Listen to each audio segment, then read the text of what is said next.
సొసైటీలో ఒక రకమైన భయం, ఆందోళన ఇవన్నీ ఎక్కువైనాయి. ఈ సడన్ కార్డియాక్ డెత్ అంటే ఏంటి, ఎందుకు, ఏమవుతుంది అనేది. ఈ సడన్ కార్డియాక్ డెత్ అనేది ప్రతి 1,00,000 మందిలో 1 నుంచి 1 to 2%, 1 to 2 members per year అనేది ఉంటుంది. అది ఈ ఒక్కరితోనో లేకంటే మామూలుగా సొసైటీలో ఎప్పుడు కానీ 1,00,000 మందిలో 1-2 సంవత్సరానికి జరుగుతూనే ఉంటుందన్నమాట. ఇది పునీత్ రాజ్కుమార్ గారు ఇంపార్టెంట్ పర్సన్ కాబట్టి సొసైటీ అంతా ప్యానిక్ క్రియేట్ కావడం జరిగింది. ఇది ఈ ఒక్కరితో ఆగదు, అది కామన్గా ఎప్పుడు ప్రతిరోజు జరిగేదే. కాకపోతే ఏంటంటే ఈ సడన్గా మనకు ఒక ఇంపార్టెంట్ పర్సన్ అయిపోయినప్పుడు ఈ ఆందోళన ఇవన్నీ జరుగుతాయి. ఇవి ఎందుకు వస్తాయి ఈ సడన్ కార్డియాక్ డెత్ అంటే, ఒక వయసుని బట్టి ఒక్కొక్క వయసులో ఒక్కొక్కసారి ఉంటుంది. మామూలుగా 40 సంవత్సరాలు పైబడి వ్యక్తులైతే గుండెకు సరఫరా చేసే రక్తనాళాలలో సడన్గా రక్తం గడ్డగట్టడం వల్ల వచ్చి హార్ట్ అటాక్ అంటాం. వాటి వల్ల కామన్గా. రెండోది ఏంటంటే కార్డియోమయోపతీస్ అంటాం. అంటే గుండె కండరం బాగా వీక్ అయ్యి దాంట్లో బలం తగ్గిపోయి పంప్ చేయలేకపోతుంది. అలాంటప్పుడు జరుగుతాయి. వాటంట్లో కానీ ఏంటంటే గుండె ఒక్కొక్కసారి ఉన్నట్టుండి నార్మల్గా ఉండే పేషెంట్ వితిన్ సెకండ్లోనే గుండె బాగా స్పీడ్గా కొట్టుకోవడం, విఎఫ్ అంటాం, వెంట్రుకులర్ టెకికార్డియా ఫిబ్రిలేషన్. వీటి వల్ల ఏమవుతుందంటే సడన్ మాట్లాడుతూ ఉండే మనిషి వితిన్ మినిట్స్లో మనకు సడన్గా చనిపోవడం జరుగుతుంది. తక్కువ వయసు అంటే 40 ఏళ్ళ తక్కువ వయసులో ఉండే వాళ్ళకి ఏంటంటే ఈ హెచ్సిఎం అంటే హైపోట్రోపిక్ కార్డియోమయోపతి అంటాం. అంటే ఈ సైంటిఫిక్ టర్మినాలజీ వర్డ్స్. వాటిలో గుండె కండరం బాగా ఎక్కువ అయిపోయేసి థిక్ అయిపోయేసి ఉన్నట్టుండి పేషెంట్కి ఏంటంటే ఏదైనా ఎక్సర్సైజ్ కానీ బాగా కొద్దిగా రన్నింగ్ కానీ ఇట్లా వెళ్ళిపోయినప్పుడు ఏమైందంటే వాళ్ళకు ఈ వెంటనే గుండె బాగా స్పీడ్గా కొట్టుకుని సడన్గా అరెస్ట్ అయిపోతారు అన్నమాట. సెకండ్ అంటే ఆ ఒక్క కారణమే కాదు. ఒకటి వచ్చేసి కామన్గా సడన్ కార్డియాక్ డెత్ వాటిల్లో ఏమంటే ఫస్ట్ హైపోట్రోపిక్ కార్డియోమయోపతి ఉంటుంది. సెకండ్ వచ్చేసి అరిథ్మియాస్, లాంగ్ క్యూటీ ఇంటర్వెల్స్ అంటాం అన్నమాట. ఈసీజీ అబ్నార్మాలిటీస్ ఉంటాయి. మూడోది ఎంవిపి అంటాం. ఒక్కొక్కసారి రైట్ వెంట్రుకులర్ కుడిపక్క హార్ట్ వచ్చేసి కొద్దిగా డిస్ప్లేసియా సరిగా డెవలప్ కాకపోవడం వల్ల ఇలాంటి లక్షణాలు ఉంటాయి. మరి చిన్నపిల్లల్లో అనుకోండి, లెస్ దాన్ 15 ఇయర్స్ గ్రూప్లో అయితే కంజెంటల్ పుట్టుకతో వచ్చే ప్రాబ్లం వల్ల కొన్నిసార్లు ఇట్లా ఉంటాయి. ఏ పేషెంట్ అయినా సరే రకరకాల కారణాలు ఉండొచ్చు. పేషెంట్ సడన్గా వెళ్ళిపోయిందంటే దాంట్లో 2 పాసిబిలిటీస్. అంటే లాస్ట్కు ఫైనల్ జబ్బు ఏదైనా కానీ సడన్గా ఉన్నట్టుండి ఆగిపోవడం అంటే వెంట్రుకులర్ ఫిబ్రిలేషన్ అంటాం. వెంట్రుకులర్ ఫిబ్రిలేషన్ వచ్చి సడన్గా వితిన్ 3 or 4 minutesలో ఇది జరిగిపోతుంది. ఇలా జరిగిపోయినప్పుడు మనం దీన్ని అవాయిడ్ చేయలేమా అనేది మనకి ఇప్పుడు మెయిన్. ఇది అవాయిడ్ చేయాలంటే మొత్తం సొసైటీ మొత్తం కానీ దీని గురించి అవేర్నెస్ ఉండాలి. Any patient first sudden cardiac నడిచిపోతూ ఉన్నప్పుడు సడన్ కొలాప్స్ అయిపోయినప్పుడు మనకు ఇమీడియట్గా మనం రెస్పాండ్ కావాలి. రెస్పాండ్ అయ్యి పేషెంట్ని పిలవాలన్నమాట. పలుకుతున్నాడా లేదా చూడాలి. ఒకవేళ పలకలేదనుకో జస్ట్ నాడి పట్టుకోవాలి. నాడి 10 సెకండ్ల కంటే నాడి కానీ తెలియలేదనుకోండి సిపిఆర్ చేయాలి. నెక్స్ట్ పర్సన్ పక్కన ఉండేవాళ్ళు ఏంటంటే ఇమీడియట్గా ఎమర్జెన్సీకి కాల్ చేసి మనం ఎంత త్వరగా వీలైనంత త్వరగా మనము హాస్పిటల్కు దగ్గరికి రీచ్ అయితే మనం అంత త్వరగా పేషెంట్ని సేవ్ చేసేదానికి ఆస్కారం ఉంటుంది. అది ఇంపార్టెంట్ పాయింట్. మనం ఎంత త్వరగా అయితే అట్లా మోస్ట్ ఆఫ్ టైం ఇట్లా సడన్గా ఉండేటప్పుడు ఈ విఎఫ్ అంటే ఈ షాక్ అంటాం. షాక్ మామూలుగా మనకు ఇండియన్ సెటప్ మన కంట్రీలో మన పాపులేషన్ ఎక్కువ కాబట్టి మన పాపులేషన్కి తగినట్టు మనకు ఫెసిలిటీస్ లేవు కాబట్టి అన్ని చోట్ల మనము ఈ అరేంజ్ చేయడం కష్టం సొసైటీకి. కాకపోతే ఏంటంటే వెస్ట్రన్ కంట్రీస్లో వాటిల్లో ఏంటంటే ఈ డిఫిబ్రిలేటర్స్ అంటాం. అవి పబ్లిక్ ఎక్కువ మెంబర్స్ గ్యాదర్ అయ్యే కాడ, మాల్స్ దగ్గర, ఈ జిమ్ సెంటర్లో ఇవన్నీ ఈ కామన్ ప్లేసెస్ అన్నమాట. సడన్గా ఉండేటప్పుడు వాటిల్లో మనకు అవైలబుల్ ఉంటాయి. ఇమీడియట్గా మనం డీసీ షాక్ అట్లా ఇచ్చి అంతలోపు మనకి ఎమర్జెన్సీ సర్వీస్ పీపుల్ వచ్చేసి దాన్ని క్యారీ చేసి అంటే నియరెస్ట్ హాస్పిటల్కి రీచ్ చేసినప్పుడు మనము ఆ పేషెంట్లను సేవ్ చేసుకునేదానికి ఆస్కారం ఉంటుంది. అది మెయిన్ ఇంపార్టెంట్. ఇది ఏదో అయిపోతుంది, ఈ ఒక్కరికి రాజ్కుమార్ గారికి ఇట్లా జరిగింది కాబట్టి అందరికీ జరుగుద్ది అనేది కాదు. అది కామన్గా ఎనీ హాస్పిటల్లో ఎక్కడైనా కానీ 1 or 2% అంటే నేను చెప్పాను కదా, ప్రతి 1,00,000 మందిలో ఒకరు ఇద్దరు సంవత్సరానికి అనేది ఆ ఫ్రీక్వెన్సీ మీద ఎప్పుడు జరుగుతూనే ఉంటాయి. ఇంత ఇంపార్టెంట్ వ్యక్తి జరగడం వల్లే ఇదంతా ఇప్పుడు ప్యానిక్ అయింది తప్ప ఇది ఒక్కరోజు తాగడమో లేకుంటే ఇంకా రాకుండా పోవడము అనేది ఎప్పుడు జరగదు. దీనికి మామూలుగా ఏంటంటే సార్, గుండెకు సంబంధించిన రక్తనాళాలు ఒక గుండె జబ్బులు ఏంటంటే రెండు బ్రాడ్గా డివైడ్ చేస్తే, అంటే హార్ట్ అటాక్ మీద chronic stable angina, acute coronary syndrome అంటాం. క్రానిక్ స్టేబుల్ యాంజైనా అంటే పేషెంట్కి ఎట్లా ఉంటారంటే, పేషెంట్ కొద్దిగా 1 కిలోమీటర్ నడిచే లోపు గుండె నొప్పి వచ్చి కొద్దిగా స్లోగా ఆగడం, లేదంటే ఒక స్టెప్స్ కానీ మెట్లు ఎక్కినప్పుడు మేడ మీదకి ఎక్కినప్పుడు కానీ నొప్పి వచ్చి ఆగడం, లేకుంటే ఎక్కువ దూరం నడుస్తూ అంటే ఆయాసంతో ఆగడం, ఇలాంటి లక్షణాలు అన్నమాట. ఇవి ఎందుకు వస్తాయంటే గుండె రక్తనాళాలలో రక్తం ఒక రకమైన కొవ్వు పదార్థం పేరుకోపోవడం వల్ల ఆ వెజల్ బ్లాక్ అయితే వచ్చేది. ఇప్పుడు 100% వెజల్ లూమెన్ ఉండాలనుకోండి, ఒక 80% వరకు మనకు చాలా వరకు సిమ్టమ్స్ ఉండవు, అంతకంటే ఇంకా ఉండేది ఇంకా 20%. అది నార్మల్ రెస్ట్ పొజిషన్లో ఉన్నప్పుడు మనకి ఏముండదు, ఆ 20% సరిపోతుంది ఆ సరఫరా. మనం కొద్దిగా నడచడమో లేకుంటే కొద్దిగా స్టెప్స్ ఎక్కినప్పుడు ఏమవుతుందంటే మన గుండె వచ్చేసి వేగంగా కొట్టుకుంటుంది, ఫోర్స్గా కొట్టుకుంటుంది, అప్పుడు ఆక్సిజన్ డిమాండ్ అనేది పెరుగుతుంది అనమాట. అలాంటి టైంలో ఏమవుతుందంటే మనకి ఈ లక్షణాలు వచ్చాయి. అది క్రానిక్ స్టేబుల్ యాంజైనా అనేది. రెండోది ఏంటంటే అక్యూట్ కొరోనరీ. అక్యూట్ అంటే సడన్ అన్నీ, అది మనకు తెలియదు ఎప్పుడు వచ్చేది ఏంటి అనేది మనకు తెలియదు.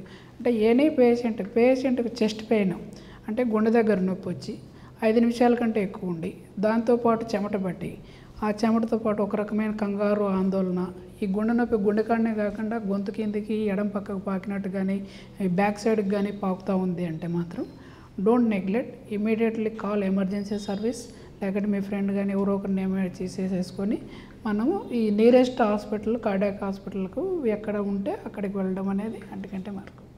ఈ 2 రకాలు. ఒకటైతే క్రానిక్ స్టేబుల్ యాంజైనా, ఈ లక్షణాలు చెప్పినాను కదా, నడుస్తూ ఉంటే లేకుంటే దూరంగా పోయినప్పుడు కానీ స్టెప్స్ ఎక్కినప్పుడు కానీ నొప్పి కానీ రావడం ఒకటి, లేదు సడన్గా వచ్చింది అనుకో, ఏ నొప్పి అయినా కానీ 5 నిమిషాల కంటే ఎక్కువ ఉండి దాంతోపాటు చెమటలు పోసి ఇట్లా పాకినట్టు మాత్రం నెగ్లెక్ట్ చేయకూడదు. దాంతోపాటు కొద్దిగా నాసియా, వామిటింగ్ మాదిరి రావడము ఇలాంటివి ఉంటాయి. అట్లా అని చెప్పేసి ప్రతి నొప్పి అని కాదు, షార్ప్ చాలాసార్లు మనకు హాస్పిటల్కి వచ్చేటప్పుడు ప్రతి 10 పేషెంట్లలో ఒక 7-8 గుండె జబ్బులు ఏం కావు, ఎమర్జెన్సీగా వచ్చేటి. వాళ్ళు ఏం చేస్తారంటే షార్ప్ అంటే నొప్పి సడన్గా 1 సెకండ్ వచ్చింది సార్, చాలా సివియర్ వచ్చిందని.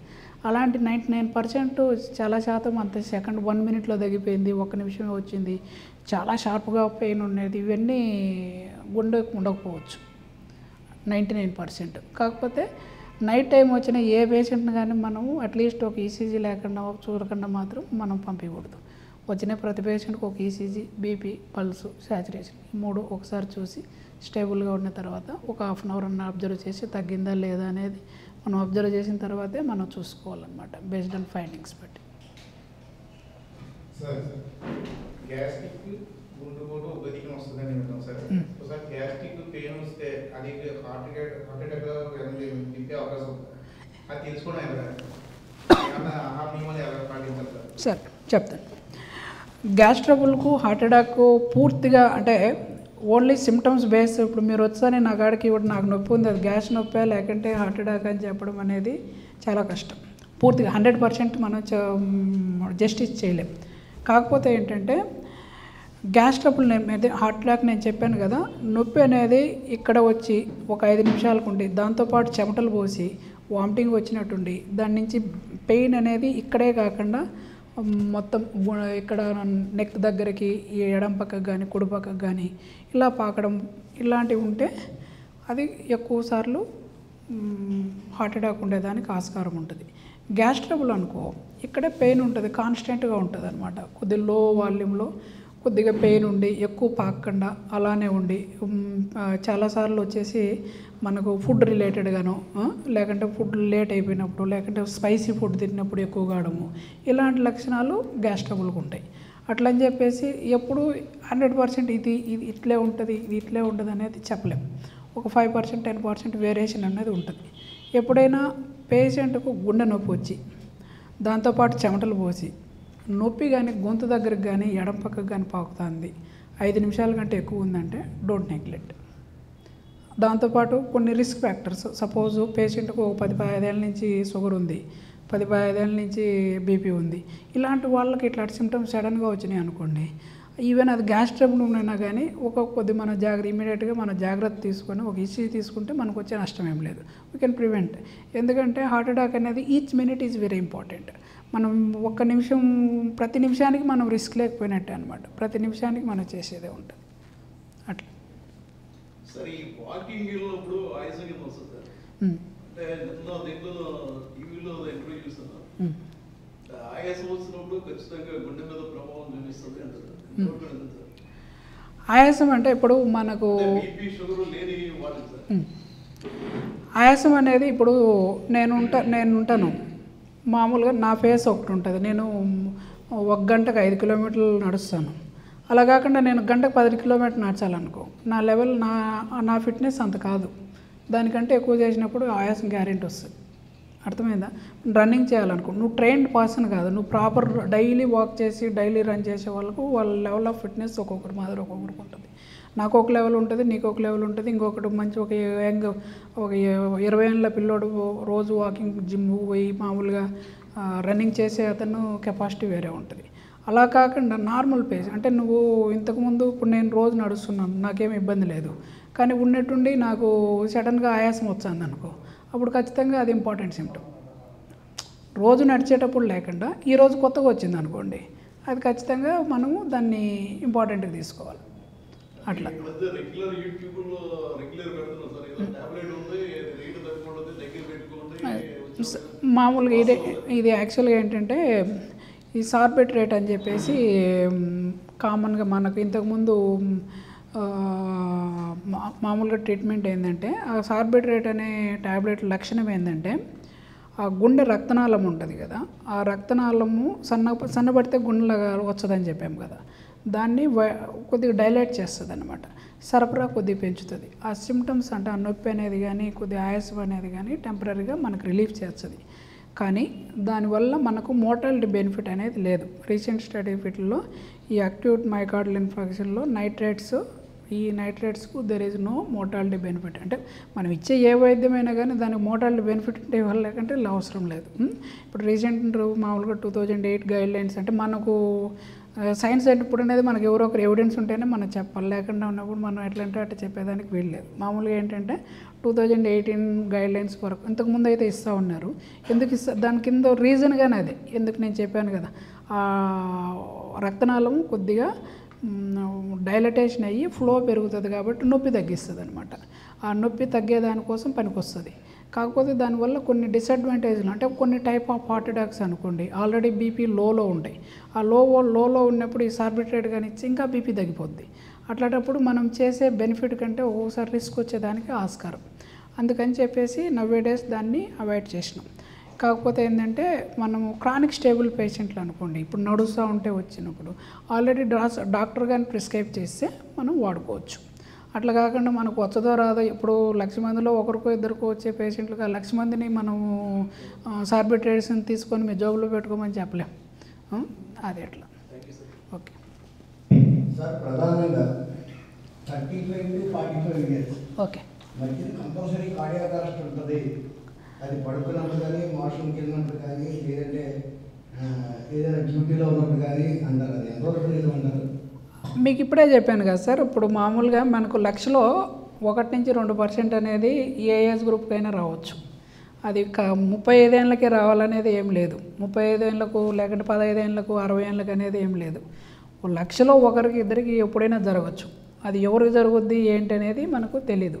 ఒకవేళ మనకు ఆల్రెడీ నోన్ అంటే మన ఇంట్లో ఎవరికన్నా కానీ, మన పేరెంట్స్లో కానీ వీళ్ళలో కానీ 40 ఏళ్ళ లోపు కానీ హార్ట్ అటాక్లు వస్తే అలాంటి వాళ్ళు స్క్రీన్ చేసుకోవడం బెటర్. అంటే ఏంటంటే ఈసీజీ ఎక్కువ ఒకసారి చూసుకుంటే ఆ ఈసీజీలో ఏమన్నా కానీ కంజెంటల్గా మనకు కొన్ని abnormal long QT syndromes, Brugada syndrome కొద్దిగా ఉంటాయి కొన్ని.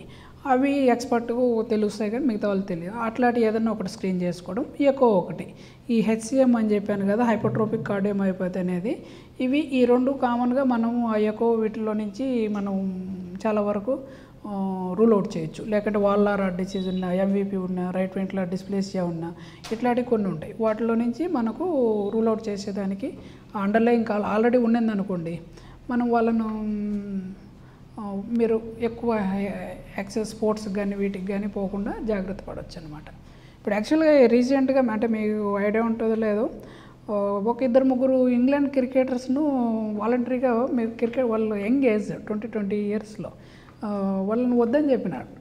ఆల్రెడీ ఆడిన పేషెంట్లను రైట్ వెంట్రల్ డిస్ప్లేసియా ఇట్లా కొన్ని కనుక్కొనేసి మీరు ఇంకా వాడొద్దు, ఎందుకంటే there is a chance of sudden cardiac death. అందుకని చెప్పేసి వాళ్ళు వాలంటరీ వాళ్ళను ఫోర్స్ఫుల్గా మీరు ఇంకా గేమ్స్ ఆడొద్దు అని చెప్పేసి వెనక్కి పంపించడం జరిగింది. ఈ మధ్యనే అంత 2 months బ్యాక్ ఒక ఫుట్బాల్ ఆడుతూ ఉంటే ఒక ప్లేయర్కు సడన్ కొలాప్స్ అయినాడు. కాకపోతే లక్కీలీ ఏంటంటే వాళ్ళకు ఆ ఫెసిలిటీస్, అది ఇంటర్నేషనల్ స్టేడియంలో ఆడుతాడు కాబట్టి ఇమీడియట్గా వాళ్ళకు ఆ ఫెసిలిటీస్ నేను చెప్పిన డిఫిబ్రిలేటర్ అవన్నీ కానీ ఇమీడియట్గా ఉన్నాయి కాబట్టి సర్వైవ్ అయినారు, సేవ్ అయినారు. కానీ మనకు ఆ 5 minutes చాలా క్రూషియల్. మనం అది చేయలేకపోయినాం అనుకోండి, మనం ఏం చేయలేం. మనం ఆ 5 minutes తర్వాత మనం ఎంత మంచి కేర్ తీసుకున్నా ఇంకేం తీసుకున్నా వీ కాంట్ డూ ఎనీథింగ్. గుండె నొప్పి అనేది గుండె ఎడమవైపు ఉంటుంది, కుడివైపు నొప్పి వస్తే గుండె నొప్పి కింద అనుకోవాలి, లేకపోతే గుండెల అట్లా లేదు చెప్తాను. గుండె నొప్పి ఒక ప్లేస్లో మామూలుగా కామన్గా ఏంటంటే ఎక్కువ భాగం ఎడం పక్క వచ్చేదానికి ఉంటుంది. అట్లని చెప్పి కుడిపక్క రాకూడదు అనేది ఏం కాదు.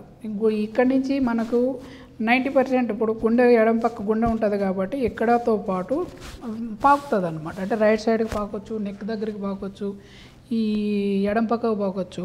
అంబ్లికస్ అంటే పొట్ట దగ్గరికి మనం ఒకసారి మిస్లీడ్ అయిపోతాం, ఇది కాదు ఇది గ్యాస్ ట్రబుల్ ఏమో, ఇట్లా పొట్ట దగ్గర ఒక్కటే నొప్పి రావచ్చు, ఇట్లా అనేది ఉంటాయి. కావున మెజారిటీగా ఎక్కువ భాగం ఏంటంటే మనకి ఎడం సక్కు ఉంటుంది. ఒక పక్కన ఇట్లా ఈ ప్లేస్ ఇట్లా అని చెప్పలేమన్నమాట. ఇదంతా ఒక రకమైన అన్ఈజీనెస్, స్క్వీజింగ్, ఆ సిమ్టమ్స్ చెప్పలేరనమాట. పట్టుకొని ఒత్తేసినట్టు ఉండడము, ఇలాంటి లక్షణాలు చాలా అంటే మోర్ ఈ స్వీజ్ చేసినట్టు ఉండడం, పట్టుకొని ఉన్నట్టు ఉండడం, దాంతో పాటు చెమటలు పట్టడము, వామిటింగ్, నాసియా ఇట్లా కానీ వచ్చిందంటే అలాంటి టైంలో అది గుండె లక్షణాలు అయ్యేదానికి ఎక్కువ ఆస్కారం. ఒక పర్టికులర్ సిమ్టమ్ అనేది ఉంటే మనం అసలు ఎవరికి అంత సొసైటీ అంతా సింపుల్గా ఎడ్యుకేట్ చేయొచ్చు. అట్లా ఉండదు, మెడిసిన్ అనేది అట్లా ఉండదు. మనకు మీకు చెప్పాల్సింది ఏంటంటే మనకు అన్ని కంప్లైంట్లు కానీ 20 ఉండేది. ఏదో ఒక నొప్పి, ఏదో ఒక ఆయాసము, లేకుంటే కాళ్ళ నొప్పి, మోకాళ్ళ నొప్పి, కళ్ళు తిరిగి పడిపోవడం, అన్నీ కలిపితే ఒక 20 symptoms ఉంటాయి. కానీ జబ్బులు 1,00,000 ఉంటాయి.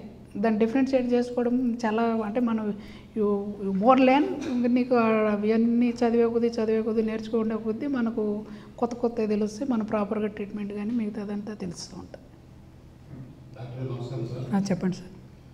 సార్ ఈ మధ్యన ఈ గుండె అటాక్ సంబంధించి వయసుతో నిమిత్తం లేకుండా చిన్నపిల్లల చదువు పెద్దోళ్ళ చదువుతో కూడా సడన్ గా ఎక్కువ జరుగుతుంది సార్. మన ఈ మధ్య రీసెంట్గా చూసామంటే వాట్సాప్లో ఆన్సర్ చేసింది, ఒక అమ్మవారి ప్రోగ్రాంలో కుర్రోడు డ్యాన్స్ చేస్తూ కుర్రోడు 15 సంవత్సరాల కుర్రోడు డ్యాన్స్ చేసేస్తూ పడిపోయి డెత్ అయ్యాడు. ఓకే.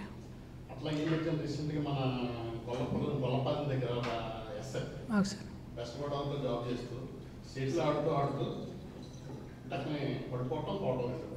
అతని వయసు ఏమో 50 అబవ్ ఉంటుంది, ఈ కుర్రోడు వయసు ఏమో 15 20 ఉంటుంది. అంటే వయసుతో నిమిత్తం లేకుండా ఈ రకమైన డెత్లు ఎక్కువ జరుగుతున్నాయి.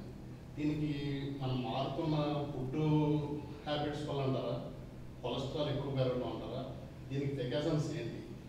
వచ్చిన తర్వాత మనం తీసుకుని ట్రీట్మెంట్ చేసుకోవడం ఓకే, దీని ముందుగానే మనం ఎటువంటి ప్రికాషన్స్ తీసుకుని ఎటువంటి ఫుడ్ అలవాట్లు చేసుకోవాలి, అది కొంచెం ఏమైనా మారుతున్న అంటే సొసైటీ మొత్తం సార్ లాస్ట్ మీరు ఒక 30-40 years నుంచి తీసుకుంటే అంటే మనకు స్టేజెస్ అంటే మనకు 19th century తీసుకున్నాం అనుకోండి. బిఫోర్ 19th అంటే మన 19th century ఇనిషియల్ ఫేజ్లో మనకు వచ్చినప్పుడు ఏంటంటే ఫెమైన్ డెత్స్ అంటే ఆకలి చావులు ఉండేవి అనమాట. అంటే అన్నం లేక సరిగా మనకు పండించుకుంటే వీటిల్లో ఉండేవి. సెకండ్ స్టేజ్కి వచ్చిన ఆఫ్టర్ 30-40 yearsకి వచ్చి అప్పుడు 1950 వరకు ఏంటంటే ఇన్ఫెక్షస్ డిసీజెస్. అంటే ఇన్ఫెక్షస్ డిసీజ్ అంటే ఇవన్నీ ఉంటాయి కదా, కలరా, మచూచి, వీటిలో వచ్చేసి ఇన్ఫెక్షస్ డిసీజెస్ వచ్చినాయి. వాటికి స్లోగా సైన్స్ ప్రోగ్రెస్ అయ్యే కొద్దీ వాటికి ట్రీట్మెంట్ అన్నీ వచ్చేసినాయి. ఈ నెక్స్ట్ స్టేజ్ వచ్చేసేసి మనకు వచ్చేసి ఇప్పుడు ఈ లైఫ్ స్టైల్ మోడిఫికేషను, మన ఎకానమీ పెరగడము, లేకంటే మనకు సఫిషియెంట్ ఫుడ్ ఇవన్నీ కానీ హంగర్ డెత్స్ ఇవన్నీ ఇన్ఫెక్షస్ డిసీజ్ తగ్గుతున్నాయి. ఇప్పుడు పెరిగేటి అంటే నాన్ కమ్యూనికబుల్ డిసీజ్. అంటే అంతకుముందు ఇన్ఫెక్షస్ డిసీజ్ కమ్యూనికబుల్ అంటే లైక్ మొన్న వచ్చినది కదా మనకు కరోనా వైరస్ మాదిరి ఒకరి నుంచి ఒకరికి రావడం, అలాంటివి తగ్గిపోయి అంటే ఇప్పుడు సడన్గా ఎపిడమిక్ వచ్చింది కానీ అలాంటివి తగ్గి నాన్ కమ్యూనికబుల్ డిసీజ్ అంటే ఈ BP, sugar, heart attack, kidney problems ఈ లోపల బ్రెయిన్లో వచ్చే సివి అంటే పక్షవాతము, ఇవి ఎక్కువ పెరిగిపోయినాయి. ఈ ఎందుకు పెరుగుతున్నాయి ఏంటంటే లాట్ ఆఫ్ చేంజెస్. మనకు ఫస్ట్ సెడెంటరీ లైఫ్, మన వే ఆఫ్ వర్కింగ్ స్టైల్, అంతకుముందు మనం నడవడం కానీ ఇవన్నీ పోయి కూర్చొని వర్క్ చేయడం మొదలుపెట్టాం. అంటే ఒక సెక్టార్ అని కాదు, ఇర్రెస్పెక్ట్ ఆఫ్ సెక్టార్, ప్రతి సెక్టార్లో కానీ ఈ ఫిజికల్ యాక్టివిటీ తగ్గి మామూలు సెడెంటరీ లైఫ్ వచ్చింది. రెండవది ఏంటంటే స్ట్రెస్ అంటే ఏ ఫీల్డ్ అన్నా తీసుకోండి, ఇర్రెస్పెక్ట్ ఆఫ్ ఫీల్డ్, అది మా ఫీల్డ్ కావచ్చు, మీ ఫీల్డ్ కావచ్చు, పోలీస్ డిపార్ట్మెంట్ కావచ్చు, లేకుంటే రెవెన్యూ కావచ్చు, ఇవన్నీ ఏంటంటే డైలీ ఎవరి స్ట్రెస్ వాళ్ళకు ఉంటుంది. పక్కన వాళ్ళు మనం చూసి ఏమనుకుంటుంది అంటే వాళ్ళది చాలా అయ్యేది, వీళ్ళది చాలా, వాళ్ళు ఏమనుకుంటారంటే పక్కన వాళ్ళు ఇట్లా అనుకుంటారు. ఈ సొసైటీలో ఈ స్ట్రెస్ అనేది చాలా ఇంపార్టెంట్ ఫ్యాక్టర్ అయిపోయింది. మూడోది ఏంటంటే ఈ ఫుడ్ అడల్ట్రేషన్. ఈ అడల్ట్రేషన్ ఎట్లా ఆపాలనేది ఎవరికి మన చేతిలో ఏముంటుంది? అది మామూలు గవర్నమెంట్ ప్రికాషన్స్ చూసుకోవాలి. ఇవన్నీ ఇప్పుడు దాన్ని ఎవరి చేతిలో లేదు. ఆటోమేటిక్గా ఇవన్నీ ఈ అన్ని ఒక్క ఫ్యాక్టర్ మనం చెప్పలేం. అన్ని ఫ్యాక్టర్స్ ఒకదానికి ఒకటి యాడ్ అయ్యేసి ఫైనల్గా ఇవి ఎట్లనే వచ్చేస్తున్నాయి. ఇప్పుడు మనం ఎక్సెస్ ఫుడ్ తీసుకొనేసి మనకు దానికి సఫిషియెంట్ ఎక్సర్సైజ్ లేక మనం ఎదున్నప్పుడు ఆటోమేటిక్గా ఒబెసిటీ పెరుగుద్ది. ఒక ఒబెసిటీ వచ్చింది అనుకో, దాని కాన్సిక్వెన్స్ డిఫరెన్స్ ఉంటాయి. ఒబెసిటీ ఎక్కువ వచ్చిన తర్వాత దాంట్లో రెస్పిరేటరీ ప్రాబ్లమ్స్ ఉంటాయి. ఆ కొలెస్ట్రాల్ అవన్నీ పెరగడం వల్ల రక్తనాళాల్లో ఇవి స్లోగా పెరుగుకుంటూ పోవడం వల్ల హార్ట్ అటాక్లు వస్తాయి, బ్రెయిన్ ప్రాబ్లమ్స్ వస్తాయి, ఇంకొకటి కిడ్నీకి సంబంధించిన ప్రాబ్లమ్స్ వస్తాయి, బీపీ పెరుగుతుంది. అన్ని కాన్సిక్వెన్స్ ఒకదానితో ఒకతో ఇంటర్ రిలేటెడ్. ఇవన్నీ మనం ఒక్క ఫ్యాక్టర్ని మనం బేస్ చేసుకొని చెప్పలేని పరిస్థితి. సార్ ఇప్పుడు హెయిర్ డ్రైస్ వల్ల తలకి రంగులు వేసుకుంటున్నారు, రకరకాల గాడ్రేజ్ అని, దానివల్ల ఒకటి. నెక్స్ట్ ఈ కరోనా వచ్చిన తర్వాత మాస్కులు వాడడం వల్ల కూడా ఈ బ్రీతింగ్ సరిగ్గా లేక కూడా హార్ట్ ఇబ్బంది ఉందంట. హెయిర్ డై అనేది ఏంటంటే కొందరికి అలర్జీ ఉంటుంది. మామూలుగా మనకు కెమికల్ అలర్జీ ఉన్నప్పుడు ఆల్రెడీ నోన్ బ్రాంకిలాస్మా అంటే కొన్ని మనకు పడవు. అట్లా పడకుండా ఉండే పేషెంట్లకు బెటర్ ఏంటంటే అవాయిడ్ చేయడం బెటర్. ఆల్రెడీ ఇప్పుడు మనకు డయ్యే కాదు, కొన్ని ఓవర్ జస్ట్ సింపుల్ డస్ట్ కానీ మనకు ఒక్కోసారి చాలా కాంప్లికేట్ చేస్తుంది. మామూలుగా ఒక్కొక్క సీజన్ మారిపోతేనే కొద్దిగా పోలెంట్స్ ఇట్లా వచ్చో లేకుంటే మైట్స్ ఒక దుమ్ము ఉండే ప్లేస్లోకి వెళ్ళిపోతే నార్మల్ పేషెంట్ కానీ సఫికేషన్కి వెళ్ళిపోతారు. అట్లా మనకు ఆల్రెడీ మనకు బ్రాంకిలాస్మా లేకుంటే అలర్జీ ఉండేటప్పుడు ఏంటంటే ఈ మీకు ఇది రావచ్చు. రెండోది ఏంటంటే ఈ మాస్క్ చెప్పినారు కదా, మాస్క్ ఏమైందంటే ఫస్ట్ డే బాగానే ఉంటుంది, సెకండ్ డేకి వచ్చేసరికి ఆల్రెడీ స్మాల్ పీసెస్ వెళ్ళిపోద్ది, చిన్న పీసెస్ ఉంటాయి. మనకు ఆల్రెడీ హిస్టరీ కానీ ఇప్పుడు ఈ అలర్జీ ఇట్లా కానీ ఉండింది అనుకోండి, అది డిఫికల్ట్ క్రాస్ చేస్తుంది. అది హార్ట్ కానీ కాదు, కానీ మనకు ఆల్రెడీ ఈ మాస్క్ డే 1 బాగానే ఉంటుంది. మనం డే 1 మనం ఒక రోజు ఆపం కదా, మాస్క్ కొన్నాక మామూలుగా దాన్ని 4 రోజులు 5 రోజులు వాడతావు. సెకండ్ డే చూడండి అడుగువేతలో స్మాల్ పీసెస్ లేచి ఉంటుంది. దాన్ని ఆ రోజు వాడేసి అన్నచ్చి స్టాప్ పక్కకు పెట్టుకెళ్తే మనకు ఉంటుంది. కాకపోతే ప్రాబ్లం ఏంటంటే మనం ప్రతిరోజు ఒక మాస్క్ కొనేంత ఫైనాన్స్ కెపాసిటీ సొసైటీకి అంతటికి ఉండదు కదా, అది మెయిన్ ప్రాబ్లం. సార్ పరిస్థితి ఎలా జరిగిందంటే కరోనా వచ్చిన కాడి నుంచి కూడా ఇంటికే పరిమితమైన పరిస్థితిలో వ్యాయామం కంపల్సరీ అనేవారు. ఓకే, ఎప్పుడైతే ఈ ఇన్సిడెంట్ జరిగిందో వ్యాయామం చేస్తుంటే చూడు ఎక్కువ చేసి ఆసన చనిపోయడం తగ్గించండి, వ్యాయామం మంచిది కాదు అని ఒక వాయిస్ లేదు సార్. వ్యాయామం అనేది మంచిది కావడం అనేది రాంగ్ స్టేట్మెంట్. అసలు ఎప్పుడు మనం అట్లాంటి స్టేట్మెంట్ ఇవ్వకూడదు. ఎప్పుడు వ్యాయామం అనేది హెల్తీ, వ్యాయామం వల్ల ఎప్పుడు నష్టం ఉండదు. కాకపోతే ఏంటంటే మనము ఎక్సెస్ ఇప్పుడు ఫిట్నెస్ ఇప్పుడు మామూలు నడుచుకుంటూ పోయేదానికి దానికి ఏం ట్రైనింగ్ ఇదేంది అన్నీ ఇట్లా చూసుకోవాల్సిన అవసరం లే.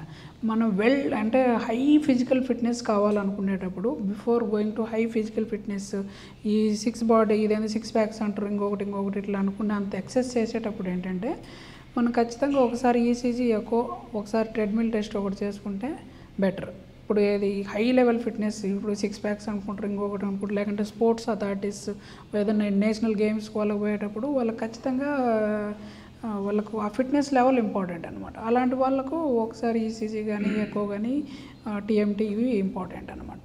ఇవి స్పోర్ట్స్కి పోయే వాళ్ళకి ఎటు స్పోర్ట్స్ అథారిటీ అంటే మామూలుగా స్పోర్ట్స్ అథారిటీ ప్రతి డిస్టిక్లో అట్లా ఉంటే మామూలుగా వాళ్ళు చూసుకుంటారు.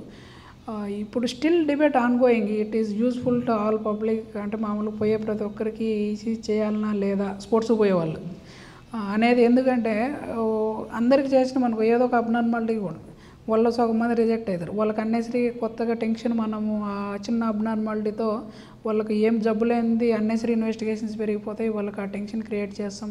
మీకు ఏదో హార్ట్ ప్రాబ్లం, ఒక 18 ఏళ్ళ పిల్లోనికి నీకు ఈసీజీలో కింద పవర్ఫుల్ ఉందని మనకి గుండె జబ్బు ఉందని మనము ఇబ్బంది క్రియేట్ చేసిన వాళ్ళం అవుతాం. అది చేయాలన్నా వద్దా అనేది ఇంకా స్టిల్ డిబేట్. కాకపోతే ఏంటంటే ఒకవేళ హై లెవెల్ ఫిట్నెస్ నా ఒపీనియన్ అయితే అనుకుంటే ఒకసారి పోయే ముందు ఈసీజీ, ఎకో, థ్రెడ్మిల్ ఇట్లాంటి కామన్ పబ్లిక్ అయితే ఒక 40 సంవత్సరాలు దాటిన వాళ్ళు చేయించుకోవడం మంచిది. ఏది కానీ normal walking, normal fitness, normal ఎక్సర్సైజులకు ఏమీ కాదు. ఇట్లా very high exercise, body build చేయడము ఇట్లాంటివి. ఈ బాడీ బిల్డ్ చేసేటప్పుడు వీటిలో ఏంటంటే ఈ కొందరు ఈ సింథటిక్ స్టెరాయిడ్స్ ఉంటాయి ఈ బాడీ బిల్డర్స్కి, వీటికి ఇట్లాంటివన్నీ. ఇవన్నీ మామూలుగా వాడకూడదు, కాకపోతే మన చేతిలో లేనేటివి అవి. అట్లా వాడడం వల్ల లేకుంటే కొన్ని రకాల పదార్థాల వల్ల వీటి వల్ల ఒక్కోసారి రిస్క్ అయ్యేదానికి ఆస్కారం ఉంటుంది. ఈసీజీలో కూడా కనపడకపోవచ్చు సార్, దీని సింటమ్స్ ఈసీజీలో కూడా ఒకసారి కనపడదని అంటారు, ఎంతవరకు కోసం?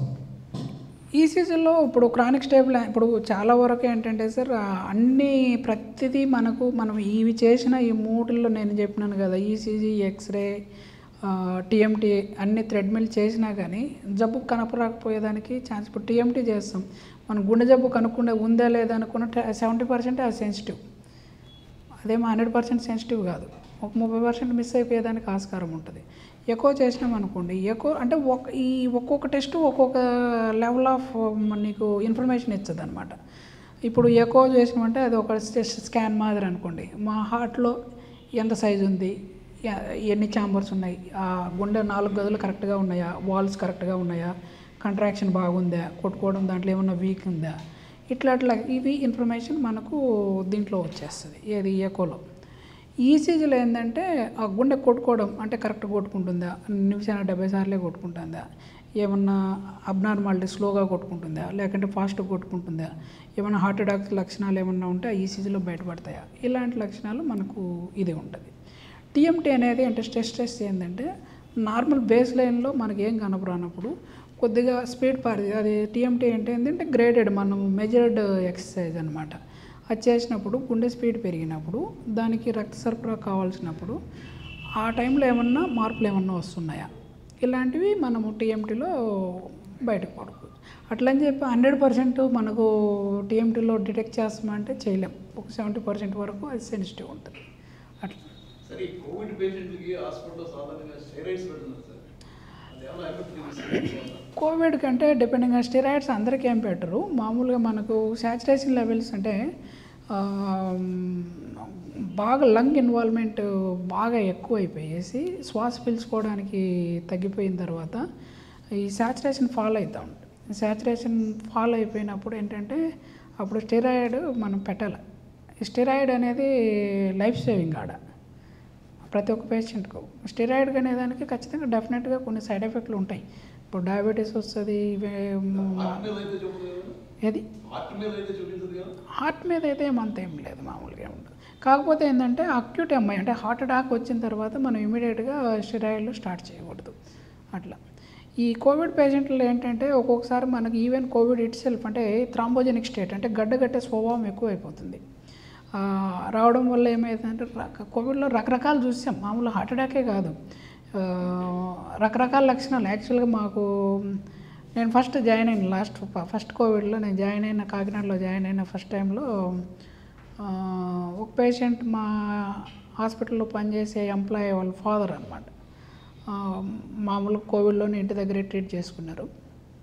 ట్రీట్ చేసుకున్న తర్వాత తనకు ఒక కాలు మొత్తం ఒక కాలుకి మన గుండెకు మనం ప్రతిసారి ఏమనుకుంటాం హార్ట్ అటాక్ అంటే గుండె రక్తనాళాలు, కాలుకి సప్లై చేసే రక్తనాళాలు చాలా సైజు పెద్దగా ఉంటాయి. అది మొత్తం మూసుకోపోయింది.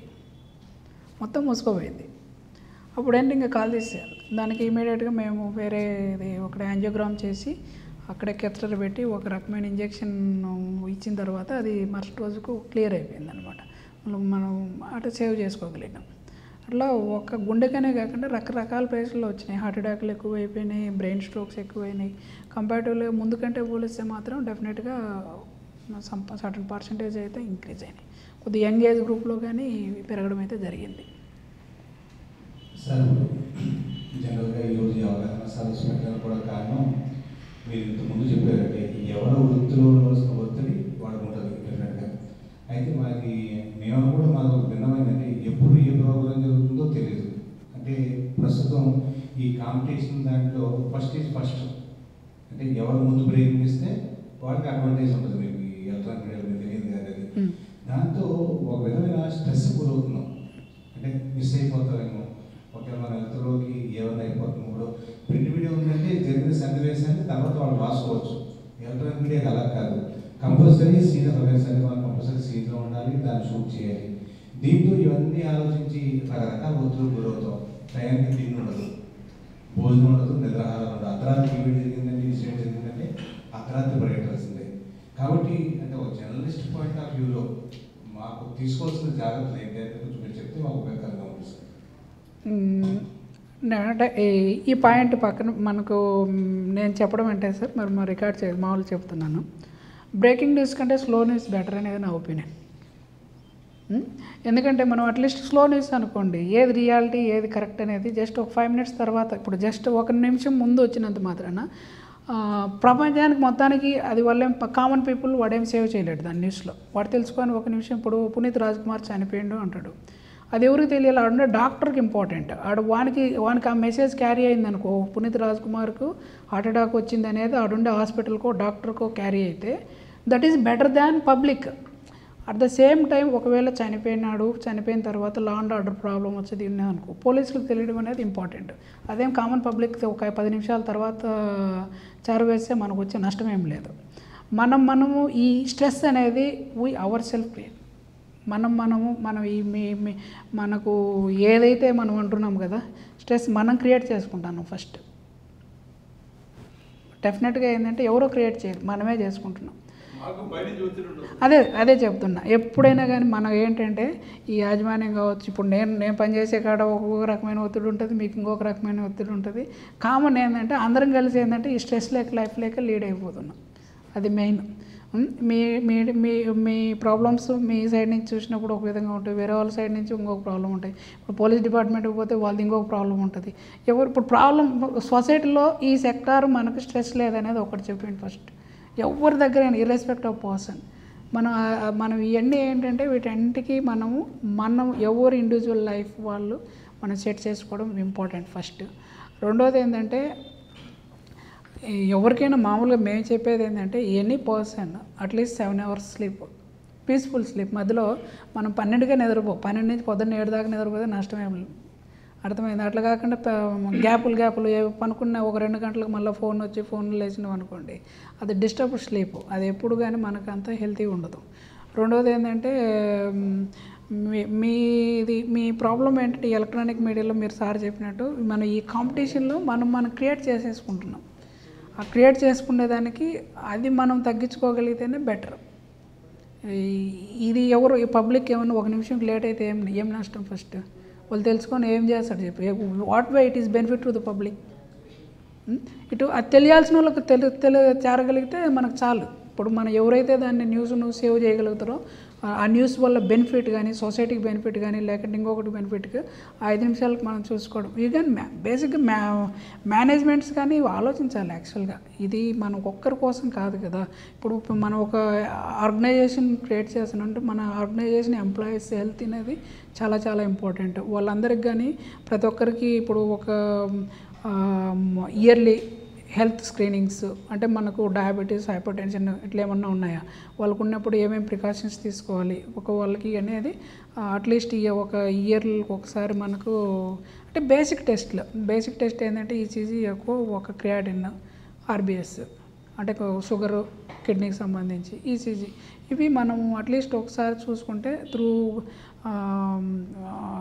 ఆర్గనైజేషన్ కావచ్చు లేకుంటే మనం సెల్ఫ్గా కావచ్చు, ఎవరికి వాళ్ళు మనకు అట్లీస్ట్ ఒక 7 hours నిద్రపోవాలనేది పెట్టుకోవాలి. రెండోది ఏంటంటే బయటకు పోతాను, మన టైం మన చేతిలో ఉండదు కాబట్టి మనము పోయేటప్పుడు ఇంటికాడ నుంచి పోయేటప్పుడే చిన్న ఇంత మధ్యాహ్నంకు క్యారియర్ తీసుకుపోవడం బెటర్. మనం మధ్యాహ్నం పొద్దున వెళ్ళిపోయి మధ్యాహ్నం 2 గంటలకు భోజనం లేకుండా 4 గంటలకు 5 గంటలకు తినడం లేకుంటే ఇంకొక చోట ఉండడం అనేది అంత కరెక్ట్ కాదు. ఈ ప్రాబ్లమ్స్ మనమే సాల్వ్ చేసుకోవాలి. మన ప్రాబ్లమ్స్ ఎవరు ఇంకొక వచ్చి అయితే ఎవరు సాల్వ్ చేయలేరు. ఈ స్ట్రెస్ అనేది మనం క్రియేట్ చేసుకుంటాను. సార్ ఇప్పుడు చెప్పండి సార్. వేడగాని వేడలో తిండి దానివల్ల గ్యాస్ట్రిక్ ప్రాబ్లమ్స్. ఈ మధ్యన ఈ గ్యాస్ట్రిక్ ప్రాబ్లం తెలియట్లేదు, అది హార్ట్ అటాక్ తెలియట్లేదు. విపరీతమైన పెయిన్ రావడం అది గ్యాస్ట్రిక్ ప్రాబ్లమే కదా అని మనం ఏదో సోడా తాగుతున్నాం, లేకపోతే ఇంకోటి దానికి రెమెడీ ఏదో చేసుకున్నాం తప్ప. అంటే ఈ గ్యాస్ట్రిక్కి గుండెపోటుకి ఏమైనా సంబంధం ఉందా? అంటే మనం దాని నిర్లక్ష్యం చేయొచ్చే గ్యాస్ట్రిక్?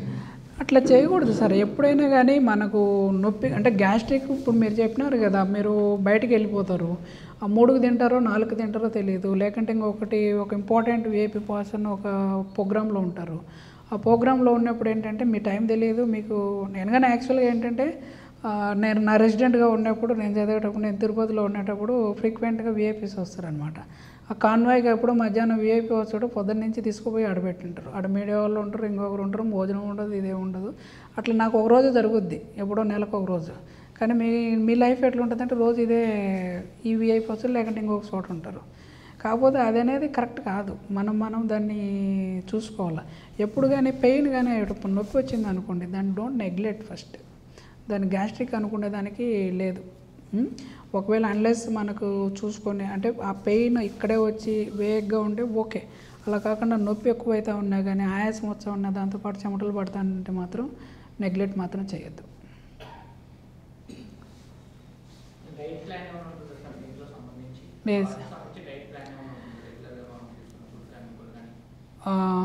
ఫుడ్ అనేది సార్ అది it's a very controversial topic. ఎక్కడ కానీ ప్రపంచంలో ఈ ఫిక్స్డ్ ఫుడ్ తింటే ఇంకా జబ్బులు అంటే అయ్యే పంటలు పండించచ్చు, అందరం అవే తినొచ్చు, అట్లా ఉండదు. ఎందుకంటే మనం ప్రతి 100 కిలోమీటర్లకు మారిపోయే లోపు మన ఫుడ్ హ్యాబిట్స్ అనేది మారిపోతాయి. ఇక్కడి నుంచి నేను రాయలసీమ, నేను అంత పెరిగింది పుట్టింది అంతా కానీ రాయలసీమ, మాకు వేరే ఉంటుంది, ఇక్కడికి వచ్చేదానికి వేరే ఉంటుంది. ఇక్కడి నుంచి కేరళ పోతే వేరే పోతుంది, ఈ నుంచి ఫారిన్కి పోతే వేరే ఉంటుంది. ఎప్పుడు కానీ ఫిక్స్డ్ ఫుడ్ అనేది ఉండదు. నా ఒపీనియన్ ఏంటంటే మనకు ఇంత నేటివ్గా మనకు ఏ రీజన్లో ఇప్పుడు సపోజ్ ఇక్కడ అనుకోండి కాకినాడలో నేటివ్ ఫుడ్ ఉంటుంది, రైస్ ఉంటుంది, మామూలుగా ఫిష్ ఉంటాయి, మామూలు కూరగాయలు ఉంటాయి, ఇవి ఉంటాయి.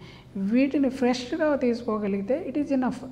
స్మాల్ మనకు ఎంత క్వాంటిటీతో మనకు ఈ ఒక మనిషికి ఇప్పుడు మన సెడెంటరీ లైఫ్ తక్కువ వర్క్ చేసే వాళ్ళకు ఇన్ని క్యాలరీస్ ఉంటాయి. ఎక్కువ ఒక సేమ్ ఎనర్జీ మామూలుగా హెవీ హార్డ్ వర్క్ చేసి పెద్ద బరువులు చేసి వాళ్ళకు ఇది సరిపోదు. వాళ్ళకు తీసుకునే ఫుడ్ కొద్ది క్వాంటిటీస్లో తీసుకుంటే సరిపోతుంది. అంతేగాని మనం ఇదే ఫుడ్ తినాలి లేకుండా అక్కడ కామన్గా వచ్చే వాల్నట్స్ ఇవి సొసైటీలో ఎంతమంది రోజు వాల్నట్స్ లేకపోతే ఇవన్నీ బాదం ఇవన్నీ ఉంటాయి కదా, అందరు తీసుకోలేరు కదా. అవన్నీ కానీ జస్ట్ ఇది వీటికి చెప్పుకునేదానికి కరెక్ట్గా ఉంటాయి కానీ అవన్నీ సేమ్ న్యూట్రిషన్ వాల్యూస్ ప్రకారం తీసుకుంటే అంత ఇంపార్టెంట్. అది సోషల్ స్టేటస్ పనికొచ్చేమో తప్ప రియల్ ఇదైతే ఏం కాదు.